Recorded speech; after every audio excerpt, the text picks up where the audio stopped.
Hello everyone and again welcome back to my channel. আজ হচ্ছে 2 March আর কালকে ছিল আমার মা বাবার অ্যানিভার্সারি আর আজকে হচ্ছে আমার কাকা কাকিমার অ্যানিভার্সারি। আর কোইন্সিডেন্টলি দুজনের অ্যানিভার্সারি পর আর আজ হচ্ছে সানডে, তো তাই ভাবলাম আমরা আজকের দিনটাই সেলিব্রেট করি। তো দুজনের জন্যই আমি বাড়িতে কেক বানিয়েছিলাম আর সেই ভিডিও লিঙ্কটা আমি ডিসক্রিপশন বক্সে দিয়ে দেবো, চাইলে গিয়ে চেক করে নিতে পারো।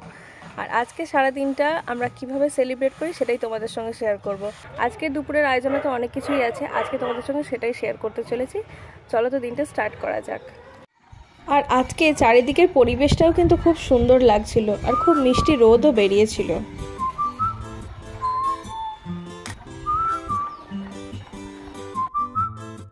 তারপর আমি নিচে চলে এসেছিলাম রান্না বসিয়ে দেওয়ার জন্য। আর প্রথমেই বসিয়ে দিলাম শুক্তোটা। আর আজ কিন্তু শুক্তোটা আমিই বানিয়েছিলাম। তারপরে চলে গেলাম আমার কাকিমার কাছে, আর কাকিমা বানাচ্ছিল পনিরটা। আর আমার কাকিমা কিন্তু পনিরটা খুব সুন্দর বানায়। তো পনির এখানে বানানো হয়ে গেছে, এবার আমি চলে গেলাম চিকেনটা বানাতে। আজকে চিকেনটাও আমিই বানিয়েছিলাম।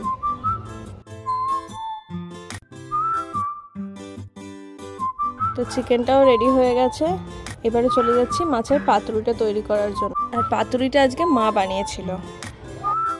আর আজকের মেনুতে ছিল ডাল, আলু ভাজা, শুক্তো, পনির, মাংস, মাছের পাতুরি, চাটনি, পাঁপড়।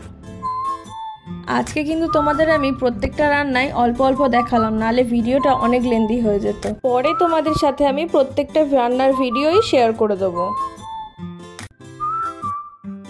আর পাতুরিটাকে এখানে স্টিম হওয়ার জন্য বসিয়ে দিয়েছিলাম। তারপর পাতুরি রেডি হয়ে গিয়েছিল আর অনেক বেলা হয়ে গিয়েছিল সমস্ত কিছু করতে, তাই তাড়াতাড়ি করে সবাইকে সুন্দরভাবে গুছিয়ে খেতে দিয়ে আমিও খেয়ে নিলাম। নিয়ে রাতের বেলা আমরা কেক কেটে সেলিব্রেট করেছিলাম। আর আমার বানানো কেক দিয়েই কিন্তু আমার মা বাবাও কেক কেটেছিল আর আমার কাকা কাকিমাও কেক কেটেছিল। তো আজকের দিনটা আমরা এইভাবেই সেলিব্রেট করেছিলাম। তোমরা যদি আমার ভিডিওটা ফেসবুকে দেখে থাকো তাহলে প্লিজ ফলো করে দিও, আর ইউটিউবে দেখে থাকলে প্লিজ চ্যানেলটাকে লাইক এবং সাবস্ক্রাইব করে দিও। আজকের মতন টাটা।